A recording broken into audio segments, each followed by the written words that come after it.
Today we have the big pleasure to receive Scott Gillespie. Scott, I would say good morning for you. Thank you. Good to be here, Jan. Thank you for having me. It's an honor to have you, Scott. You are a specialist in business travel. We even in France call you the guru of business travel. And I would like to ask you one question first. What is, according to you, the biggest threat for business travel? Yes, so surprisingly, it is not COVID-19. In fact, it's the Zoom meeting, the virtual meeting. This is the biggest long-term threat to business travel. And you say that because you think that people will change their mind, will change their habits, they don't want to travel anymore. How do you explain that, Scott? Yeah, it's not that people don't want to travel anymore. It's that so many budget owners and chief financial officers have seen that these virtual meetings do work. In many, many cases, they work okay. They are good enough. And so when we return to the time when we can put COVID behind us and we all feel safe about traveling, the big question will be, will we get approval to travel? Because the first reaction of the travel approver will be, why do you need to take this trip? Why can you not do this by Zoom or by Skype or by Teams or whichever virtual meeting mode you prefer? And that will be a difficult challenge for many, many business trips. This is my big fear for our travel industry. And so you think it's more a push from the top management than from the travelers, because the travelers still want to travel, to meet the people. It's more a restriction, in fact. It will be a big restriction. It will be a significant constraint.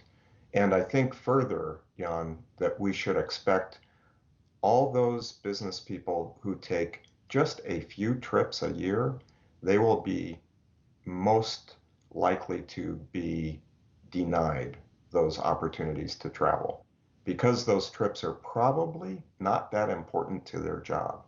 So we should expect the road warrior, the person who does need to travel frequently, that will be the focus of travel programs going into the future.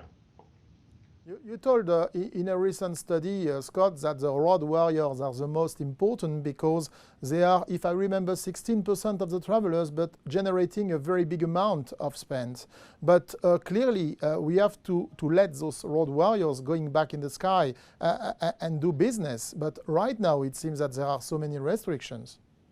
There are, and in the US, we see it in the sense that each of our 50 states has the ability to set their own level of restrictions.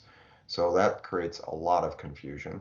On the positive side, we have a large geography, which makes it easier to do domestic travel. And I think that's quite different than in Europe. This too has implications for the future of business travel. I think that there will be much more travel done by car, perhaps some more by train. You certainly in Europe have far better rail systems than we do. But the international travel, I think, will continue to be inhibited because of the different views of countries on how to handle the COVID issue. Seen from Europe, when we look at, for example, a radar showing all the aircraft in flights, it seems that US is still flying much more than Europe. But in fact, what you said shows that finally, maybe those flights are on, but finally there are not so many people on board, and especially not really so many business travelers. The business travel is going to be affected for a long time, according to you, in US and generally speaking in the world, by the way. Yes, I think so, Jan. I think that the US data from corporate travel agencies as measured by ARC, which is our version of BSP, shows that business travel has claimed maybe 15% of 2019 levels It was at about 10% for quite a long time over the summer and into the early fall. So we're seeing a little uptick of business travel, but not much. And two of our US-based airline CEOs have forecasted that business travel here anyway will not return to 2019 levels until 2024. It's quite a black sky for business travel. I would like to ask you a question, Scott. What about the travel managers and travel buyers in your country? What do they do right now? Do they change their travel policies? Do they update the process? How do they take the positive side of this crisis, if they can, I would say? Yes, and I think this holds true for travel managers in all developed countries. So certainly Europe, North America, etc. The big changes that these travel managers are making is first and foremost looking after traveler health and safety and ensuring that travelers have access to suppliers that are vetted, approved, are known to have good health and hygiene standards now. So this is obvious and logical and necessary, of course. There is also a big reemergence, a renewal of the pre-trip approval process. This has become widely popular. But when we think about how travel managers will add value in the next year or two, given that business travel volumes will fall so much and become so much smaller, it's logical to believe that the value of a travel manager will also fall significantly. And so this now poses a challenge, an opportunity for travel managers to reimagine how they will add value to their companies. And I have a few thoughts on that if you'd like. Okay.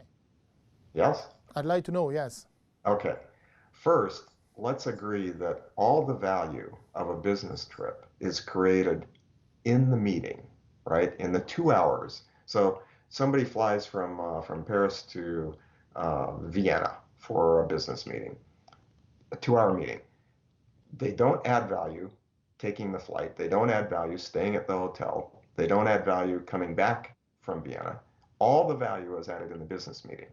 So up until now, travel management has really focused on the logistics of getting the traveler to the meeting and back from the meeting. I think the opportunity for travel managers now is to expand their involvement in helping the business traveler be more successful in those meetings. So you could imagine an opportunity to improve the effectiveness of these meetings, perhaps by being more aware, more involved on suggesting agendas or involving the right type of meeting technology, particularly since so many of these meetings will probably be hybrids. Some people will attend the meeting in person and others will be invited and prefer to attend virtually. So the need for new meeting technology, collaboration technologies, I think will grow, and that means there's an opportunity for travel managers to take more of a role in the selection and potentially the administration of those meeting technologies. A little piece of blue in this dark sky. Scott, I do thank you for your point of view, for giving us your point of view and speaking us about the future, even if it is not a so bright one. Thank you so much, Scott, and we do hope to see you very soon in France. Thank you, Scott. With great pleasure, Jan. Thank you for having me.